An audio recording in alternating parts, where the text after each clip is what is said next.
to put in place the most oppressive police state control grid in human history. 20,000 battle-hardened regular Army troops are now being deployed to patrol the streets of the United States.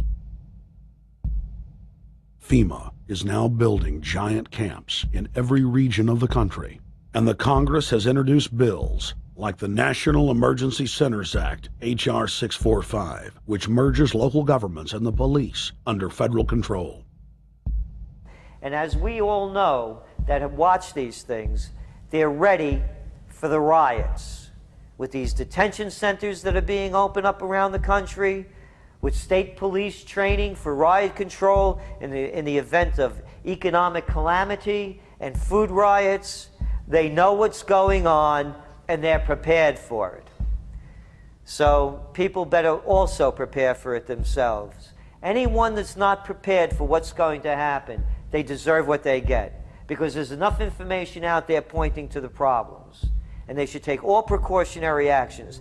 Next, Obama ordered the Defense Department to issue DoD Directive 1404.10, establishing a 1 million person civilian army under his control. Simultaneously, Obama launched USAService.org. The new website deceptively masquerades as a federal agency, but in reality is a recruiting tool building a separate, completely private army outside of government that takes orders directly from Obama's controllers. Barack Obama has refused to rescind Presidential Decision Directive 51, signed by George W. Bush. The directive plainly states the president is a dictator and that Congress is ceremonial. We cannot continue to rely only on our military in order to achieve the national security objectives that we've set.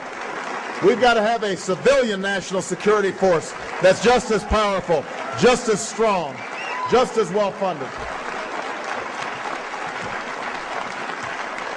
President Obama and his Chief of Staff, Rahm Emanuel, have repeatedly stated on the record that all Americans below the age of 64 will be forcibly conscripted into federal service.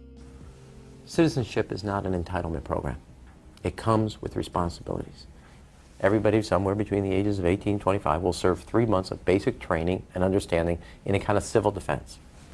Now, it doesn't always have to be service in uniform. One of the things that if you talk to our generals, they are desperate for is a civilian counterpart to our military forces. So is this compulsory then? Well, you have to, in a sense, it's required of everybody, 18 to 25, 3 months, and at some point at that point you do it. Obviously, I'm not going to say perfect legislation. We'll work that process through. You could do it during a college summer, or you could do it after high school. If you have a demagogue with a fanatical mass movement of personality cultists who is imposing the program of a group of extreme bankers and finance oligarchs, that's fascism. Obama's transition site, change.gov, proclaimed that middle school and high school students will be forced to serve the federal government. Fascism is gutter up, streets up, hooligans, thugs, fervently idealistic students, swarming adolescents, just the kind of thing you see around Obama. The way you get a population to enslave itself when the police and the army are no longer enough to do that. So I think that's if you're a left liberal, it's time to open your eyes to that. All young Americans between the ages of 18 and 24 will be conscripted into a paramilitary domestic security force. If Obama has his way, adults and seniors will also be forced into other forms of service for the betterment of the homeland. Number 3, disarming the American people. Obama operatives in the Congress have introduced more than 10 bills that would end the Second Amendment as we know it. H.R. 1022 would allow the new Attorney General Eric Holder the dictatorial power to ban any gun he wishes at will. In 2008, before the Supreme Court, in the D.C. gun ban case, District of Columbia versus Heller, Holder argued for the complete disarmament of the American people and that only the military should own firearms. H.R. 257 would ban all youth shooting sports, including YMCA and Youth Olympic shooting clubs. H.R. 45 would force all gun owners to undergo federal psychological screening, registration, and testing to keep their firearms. White House Chief of Staff Rahm Emanuel has proposed the extrajudicial banning of any American on the fraudulent no-fly list from owning any firearm.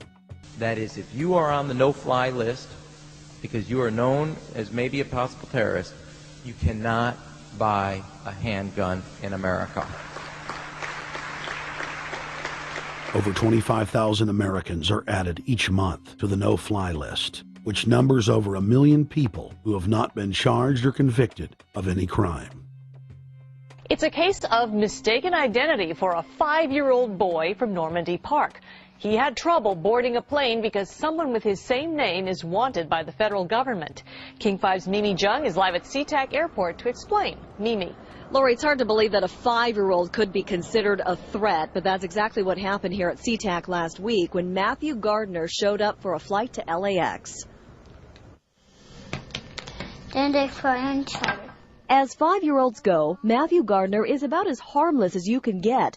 But when he and his mom checked in for their flight at SeaTac last week, Matthew was considered the criminal. If you're on that no-fly list, your access to the right to bear arms is canceled because you're not part of the American family.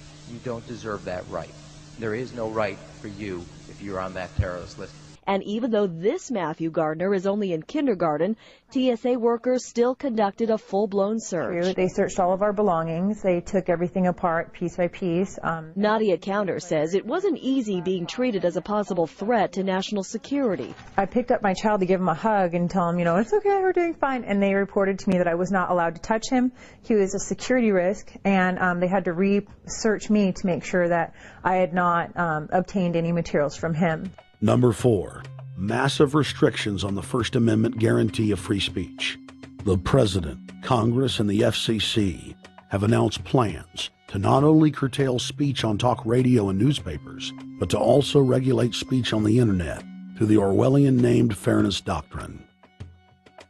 The Obama machine is also pressuring Congress to pass draconian hate speech laws that will eviscerate the First Amendment. Number 5, they plan to further federalize health care so that the government can dictate what kind of care citizens receive. Modeled after the British system, this includes rationing care and restricting what procedures the handicapped and elderly are eligible for.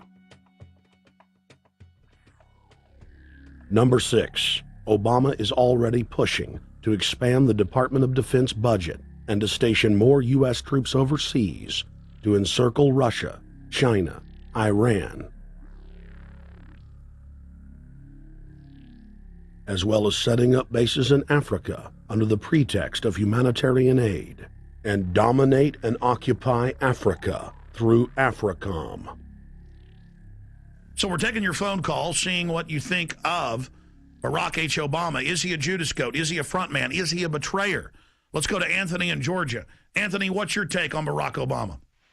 They put the face of Barack Obama as part of their public relations because it's like in the old folk tales about vampires.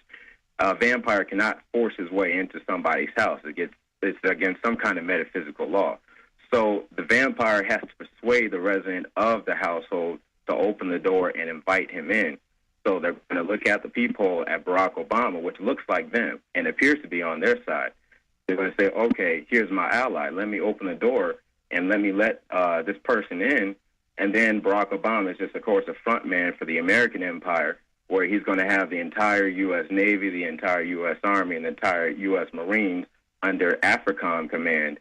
And, of course, he's going to turn it into a new Iraq, and he's going to turn it into a new Afghanistan. Every operation that you see going on in Iraq and Afghanistan is going to propagate to the poor countries of Africa. And well, sir, I agree with you. They're looking to the people. They see a handsome, smiling African face.